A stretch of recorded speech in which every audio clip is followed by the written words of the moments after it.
Olá, tudo bem com você? Em 1949, o publicitário João Dória, ele trouxe para o nosso país uma data comemorativa conhecida como Dia dos Namorados.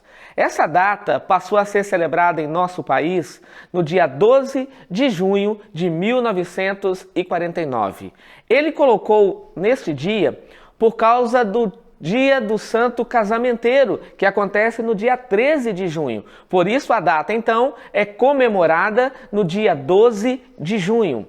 Mas quando nós olhamos para a palavra de Deus, o que a Bíblia tem a nos dizer sobre a palavra namoro ou o verbo namorar? Sabe o que é interessante? Não encontramos na Bíblia esta palavra. Não existe o verbo namorar na Bíblia. Sabia disso? Quando nós estudamos a palavra de Deus, nós encontramos duas palavras que estão mais ou menos relacionadas a isso. A primeira é despojado ou noivos, que tem a mesma origem no grego, tanto despojado quanto noivo. Quando nós olhamos então pelas palavras de Cristo, em especial as parábolas de Cristo, nós encontramos uma parábola que nos traz muita luz a respeito desse tema. Eu convido você, então, para que possa abrir a sua Bíblia juntamente comigo no Evangelho de São Lucas, no capítulo 15. É bem verdade que no capítulo 15 nós temos a parábola dos perdidos e também dos achados. As pessoas estavam perdidas e foram encontradas por Cristo Jesus, que aparece como pastor, que aparece como pai.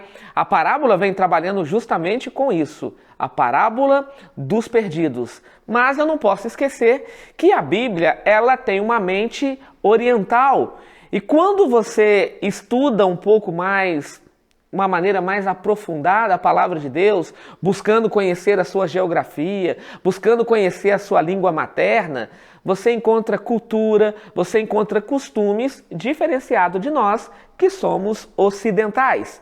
Então vamos lá.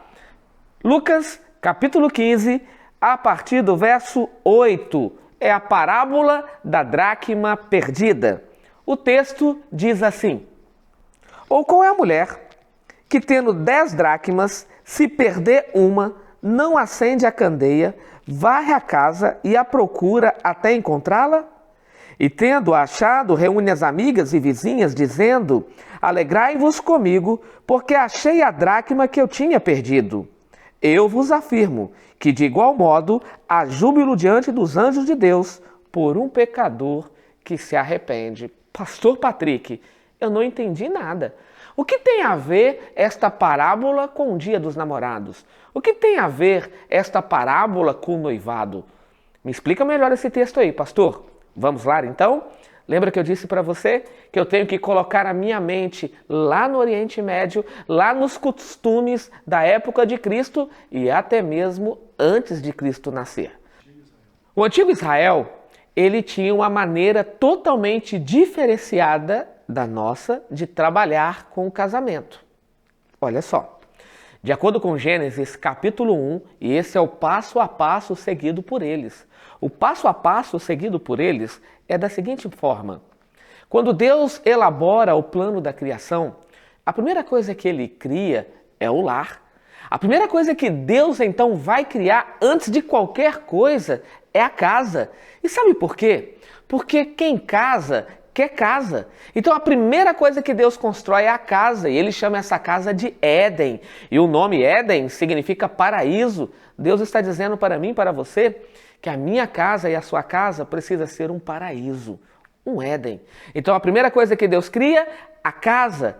Depois então Deus cria o homem, a coroa da criação. Ele cria o homem, o chama de Adão, foi criado à própria imagem de Deus. E ele então chama Adão e dá uma oportunidade para que Adão pudesse colocar um nome em cada animal. E Adão então percebe que para cada macho havia uma fêmea. E então Deus diz algo contrário de tudo aquilo que ele havia dito antes, porque tudo que Deus dizia, ele falava: é bom, é muito bom. Mas no sexto dia, algo não estava bom e o próprio Deus disse então: não é bom que o homem esteja só. Você percebe que Deus cria a casa, Deus cria o homem, depois Deus cria o trabalho. Logo depois do trabalho, então, que Deus cria a mulher. Por que Deus criou o trabalho antes de criar a mulher? E aí vai uma dica para você não namorar com um homem que não trabalha. Ele tem que ter o sustento, ele tem que ter condições de pagar até mesmo um sorvete para você. Existem pessoas que querem namorar, mas não têm condições nenhuma, nem de pagar uma passagem de ônibus para ter um encontro com a sua amada. Então, primeiramente, Deus criou casa, homem, trabalho, agora ele cria a mulher. E depois da mulher, o que ele criou? Depois da mulher, Deus cria o casamento. Você percebe que aí não entra namoro. De fato, o namoro é um costume e ele significa período para se conhecer e se conhecer para casar. A Bíblia não está dizendo que você vai encontrar uma pessoa na rua, pronto, achei o amor da minha vida, vamos casar e seremos felizes para sempre. Não é assim que funciona, nós entendemos isso. Mas Deus celebra o primeiro casamento em terra e depois os passos, eu quero repeti-los. Primeiro casa, homem, trabalho, mulher e casamento. E depois do casamento, o que Deus criou? Depois do casamento, Deus criou o sexo. Depois do sexo, Deus criou os filhos. Percebe o passo a passo de Deus para um casamento feliz? Para uma família bem-sucedida? Quando nós estudamos o Salmo 119, lá diz que os planos de Deus foram escritos para que eu e você possamos segui-los à risca. Será que eu e você temos feito isso? Será que temos seguido os planos de Deus à risca, assim como Ele tem pedido? Infelizmente, muitos não têm feito isso. Quantos divórcios nós temos tido em nosso país? Você sabia que a cada 2 anos, em 12 casais que se casam em nosso país, 6 passam pelo divórcio, 4 se toleram e apenas 2 são felizes. Triste esse quadro, não é verdade? E nós descobrimos, de acordo com pesquisas e até mesmo através de revistas seculares como Veja, Época, Isto É, dizendo que o maior vilão hoje de lares destruídos se chama falta de orientação religiosa no lar. Ela não está pregando, é claro, uma placa denominacional de uma igreja. Ela está dizendo que a falta de religião no lar é o suficiente para que este lar não sobreviva muito tempo e acabam, infelizmente, passando pelo divórcio num período aí de 2 anos. Mas, pastor, o que tem a ver isso com a parábola da dracma perdida, pastor? Eu não consegui ainda fazer o link. Nós vamos chegar lá. Então, o rapaz, ele cresce. Mas como assim o rapaz cresce, pastor? Porque nós temos uma profecia dentro da Bíblia. Sabe qual é a primeira profecia da Bíblia? Não é a profecia de Gênesis 3,15, onde temos a promessa da vinda do Messias. A primeira profecia bíblica está no livro de Gênesis, no capítulo 2, verso 24. E lá diz: por isso deixará o homem o seu pai e a sua mãe, e unir-se-á a sua mulher, tornando os dois uma só carne. Entendeu? Deixa eu explicar para você. Primeiramente, Deus disse que é necessário que o homem deixe o seu pai e a sua mãe. Adão não tinha pais biológicos. Eva também não tinha pais biológicos. Por que Deus então disse: deixará o homem o seu pai e a sua mãe, para que ele possa unir-se com a sua mulher e tornar os dois uma só carne? Porque na realidade, o texto ou a promessa ou a profecia não era para Adão e Eva. A profecia viria para os filhos de Adão e Eva, que teriam a sua própria casa, teriam a sua própria esposa, a sua própria renda, os seus meios para sobreviverem.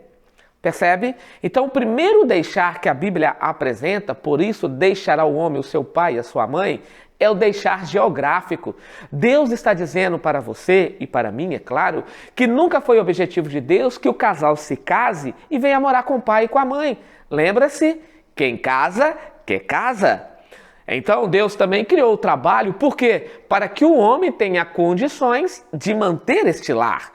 Ele não poderia tirar alguém da sua casa, do seu conforto e levá-la para um local onde ele não teria condições de mantê-la.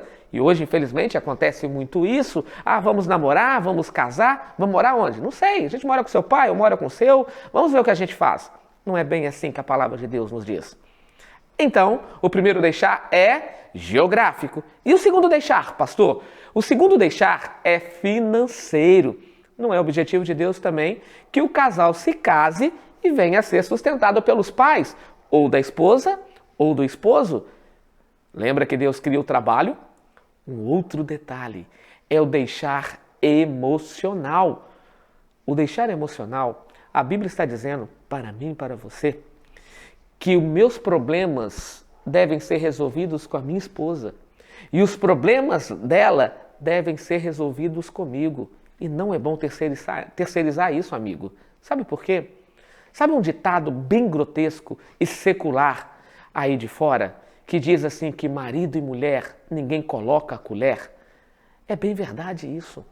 Marido e mulher precisam ter maturidades suficientes para resolver os seus problemas dentro de casa. Não é legal que eu e você possamos levar os nossos problemas conjugais para fora, para amigos, para amigas. A gente sabe que tem profissionais, são necessários, são usados por Deus, mas tente primeiramente resolver com a sua esposa ou com o seu esposo. Vamos por onde tudo começou? A parábola de Lucas, no capítulo 15, a parábola da dracma perdida. Pastor, você falou do livro de Gênesis, capítulo 1, você falou de Gênesis, capítulo 2, falou da origem do casamento, passo a passo divino. Mas aonde entra tudo isso, pastor? Vamos lá. Quando nós olhamos para o texto da dracma perdida, o que vem à nossa mente? Uma mulher tinha 10 pratinhas, e vamos traduzir para a nossa linguagem, ela tinha 10 moedas de R$1. E ela perdeu uma moeda, ela sentiu falta daquela moeda, ela varre a sua casa, ela limpa toda a sua casa. E quando ela encontra aquela moeda, ela convida todas as suas vizinhas e ela celebra, porque ela encontrou R$1 que estava perdido. Não é estranho? Vamos entender novamente. Como surge a parábola da dracma perdida? Eu e você precisamos cavar aí um pouco fundo para entendermos, mas na época de Cristo não era necessário, porque era algo comum. Esta parábola, ela tem tudo a ver com o casamento judaico. Vamos lá então? O rapaz se apaixonou por uma menina. E lá não é como aqui, você vai, se declara para ela, ó, eu gosto de você, eu quero namorar com você, eu tenho curtido as suas fotos no Facebook, no Instagram, e agora eu gostaria que nós pudéssemos sair para jantar, para conversar. É possível? É muito comum isso em nosso país, ou até mesmo através do WhatsApp, né? Ah, eu consegui o seu Zap, estou mandando aqui uma mensagem, porque eu te acho muito interessante, eu te acho muito bonita, e eu gostaria de conversar um pouco com você. Não é assim que funciona lá. Como funcionava? O rapaz, então, ele precisa primeiramente conversar com o pai. Sabe por quê? Porque a filha, ela é propriedade exclusiva do pai. Ela pertence ao pai. E para que ele possa ter ela como a sua esposa, ele tem que pagar por ela. Percebe como é diferente? E ele, então, ele pega uma taça de suco de uva. Isso aí, suco de uva, não fermentado, ou seja, não alcoolizado. E ele vai até a casa do pai dela. Ele bate na porta da casa do pai, o pai abre a porta e ele estende as mãos, mostrando a taça de suco de uva. O pai já sabe que é um pedido de casamento. E o casamento em Israel tem um detalhe, é da mais velha para a mais nova. Primeiro casa-se a mais velha. Vocês se lembram de Labão com Jacó? Jacó amava a Raquel, ele pediu a mão dela em casamento, mas no dia do casamento ele casou com a mulher errada, ele estava alcoolizado e de manhã, quando abriu os olhos, não era Raquel, era Lia. Ele corre então para o seu sogro e disse: você me ludibriou, você me puxou a rasteira? E o sogro então disse para ele: não é assim que se faz aqui. Primeiro, a mais velha. Percebe? Aqui também não é diferente. E ele então está lá e o pai sabe que é um pedido de casamento para a filha mais velha. E então o pai disse: você está apaixonado pela minha filha? Você pretende casar com ela? Sim. Você sabe que para casar com a minha filha, você precisa me indenizar. E a indenização aqui é a palavra dote. O dote era calculado com o tempo de vida da jovem. Se ela estivesse com 25 anos de idade, significa que o pretendente deveria pagar para o pai os 25 anos de gastos que ele teve com ela.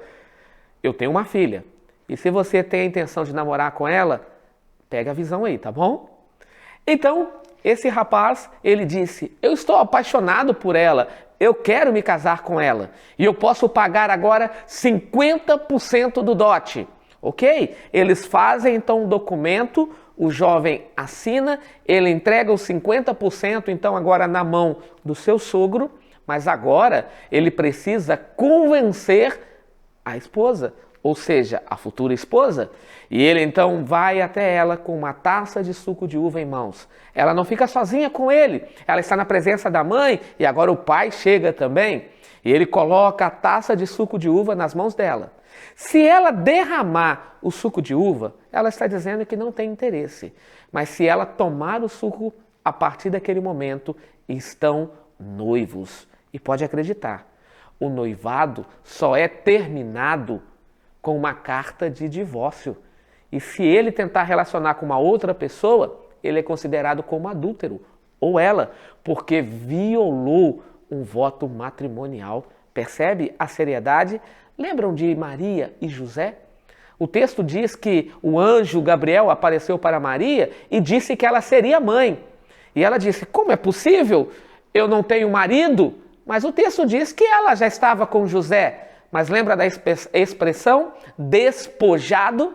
Maria era noiva de José. O casamento não havia sido consumado, ela era virgem. Percebe como que a Bíblia ela vai linkando e ela vai nos dando informações corretas e concretas da vontade de Deus para mim e para você a respeito do casamento? Mas vamos lá. Ele então agora, ele vai embora e ele tem um objetivo, construir a sua casa. Lembra, quem casa quer casa? E ele então constrói a sua casa. E ele só pode buscar a noiva com autorização do pai. Ele não pode buscar a noiva se o pai não autorizar. E é o pai dele. Durante um ano, e é o período que ele tem para casar, os padrinhos que visitam ela, são os padrinhos que dão feedback, dizendo a casa está ficando linda, e tão logo ele vem buscar você. São os padrinhos, ele não tem mais contato físico com ela. Isso, amigo, nos mostra que lá em Israel não existe também sexo fora do casamento, porque quem fazia sexo fora do casamento morria apedrada. Se isso valesse em nosso país, faltaria pedra, infelizmente. Sexo fora do casamento é pecado. Sabe como a Bíblia traduz a palavra sexo? Casamento. Sexo é igual casamento. Ficou claro para você? Eu vou repetir. Sexo é igual casamento. Então não há sexo fora do casamento na Bíblia. Não existe isso. Quem cometia era morto à pedrada. Mas vamos lá. Ele então construiu a casa e ele agora chama o pai então olha tudo e diz, filho, está boa, está linda, vá buscar a noiva. E ele então convida os padrinhos e os padrinhos vão na frente gritando, lá vem o noivo, lá vem o noivo. Ela então se prepara, ela coloca então a sua roupa agora de noiva. O pai então diz, filha, espera aí que o teu noivo está chegando. E o pai fica na porta. E o pai não está ali para cumprimentar o noivo, o pai está ali para receber os outros 50% do dote. Ele então recebe os 50% do dote. Ele chama a filha, ele disse, filha, você agora foi comprada. Você agora não pertence mais ao papai. A partir de agora você pertence a fulano, ele pagou por você, você é dele. Ele então dá um beijo na testa da sua filha e ele então pronuncia uma bênção sobre ela e ela parte então com seu marido. Mas era costume também, enquanto a filha estava indo embora e antes que o pai pudesse perdê-la de vista, o pai saía correndo atrás e dizia, filha, só um minuto, por favor, só um minuto.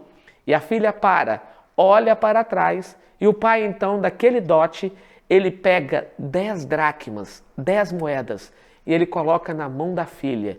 E ele diz assim: filha, algumas coisas podem acontecer na sua vida, porque nem tudo é um mar de rosas.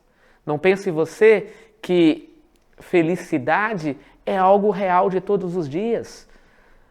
A vida pode até ser um mar de rosas, mas não se esqueça que no caule da rosa existem espinhos e às vezes você vai se machucar, às vezes você vai ter problemas, você e o seu marido vão ter desentendimentos, porque nas suas costas tem uma mochila com o seu passado, com a sua família, nas costas dele também tem uma mochila com o passado dele, com a família dele, a história dele.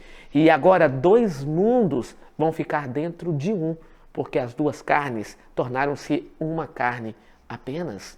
Então, filha, essas 10 dracmas, elas têm um objetivo. Se porventura o seu marido for morto em uma guerra, pega esse dinheiro e volta para a casa do pai. Se porventura o seu marido abandonar você por causa de uma outra mulher, pega esse dinheiro e volta para a casa do pai. Se porventura o seu marido ficar desempregado, pega esse dinheiro, chama ele e volta para a casa do pai. Perceberam porque esta mulher celebrou quando ela achou a dracma que estava perdida? Sabe por que ela celebrou? Ela celebrou porque ela encontrou o dinheiro para que ela pudesse voltar para casa. Nós já fizemos várias e várias aplicações para esta parábola. E eu preciso finalizar. Mas antes, entenda uma coisa. Lembra da taça de suco de uva que o noivo levava em mãos? Lembra de Cristo assentado à mesa da Santa Ceia? Ele disse que ansiava por aquele momento. Era o momento dele partilhar o pão com os discípulos. Aquele dia o cordeiro não estava sobre a mesa, porque ele estava à mesa, que era o próprio Cristo. E ele então oferece o pão como representando o seu corpo, e ele agora oferece o suco de uva, que representava também o seu sangue. Quando ele pega aquela taça de suco de uva e ele entrega na mão dos discípulos, sabe o que Jesus estava fazendo? Ele estava pedindo a mão dos discípulos em casamento. Perceberam como que a Bíblia ela nos fornece tantas e tantas informações e muitas delas têm um anexo com o casamento, tem um link com o casamento? Quando os discípulos tomaram aquele cálice, eles entenderam que estavam entrando num relacionamento com Cristo tão íntimo, mas tão íntimo como um relacionamento de marido e de mulher. A Bíblia é tão clara em dizer que Deus nos ama tanto que Ele deu o Filho dele por mim e por você. E a Bíblia diz que o Filho dele, que foi morto por mim e por você, Ele também nos chama, Ele olha para a igreja como a sua esposa. Ele chama a Nova Jerusalém como a sua noiva e é o local aonde nós vamos morar um dia com Ele. Amigos, olhando para o texto bíblico, o que temos para aprender com tudo isso? Jesus Cristo, em João capítulo 14, ele disse assim: não se turbe o vosso coração. Credes em Deus, credes também em mim. Porque na casa de meu Pai há muitas moradas. Se assim não fosse, eu não vos teria dito, porque vou preparar um lugar para vocês. E quando eu for e preparar este lugar, voltarei para vós, para que aonde eu esteja, estejais vós também. Lembra? O noivo, ele só virá quando o Pai autorizar. Nós já fomos comprados por Cristo. Cristo pagou o preço por mim e por você. E tão logo, eu e você estaremos com Ele nas mansões celestiais. Que Deus abençoe você, que Deus o guarde e que nesse dia dos namorados, eu e você possamos festejá-lo de uma maneira sábia, que possamos entender que Deus tem um plano e todo este plano, ele foi inspirado por Deus para que eu e você possamos cumpri-lo à risca. Feche os seus olhos e ore comigo. Senhor Deus e Pai, obrigado pelo estudo da Tua Palavra. Obrigado pelos paralelos que a Tua Palavra nos apresenta com o Oriente Médio, com a nossa mente ocidental. Obrigado porque o Senhor tem nos fornecido ferramentas para entendermos tudo isso, mas que acima de tudo entendemos que temos um Pai que elaborou um plano para que ele possa ser cumprido à risca, para que possamos ser homens fiéis, felizes dentro do santo matrimônio, que é algo criado por ti. Pois nós te pedimos essas bênçãos e já te agradecemos no nome de Jesus. Amém. Deus te abençoe, um forte abraço, não esqueça de curtir, não esqueça de fazer também a sua inscrição em nossa página e até o próximo vídeo.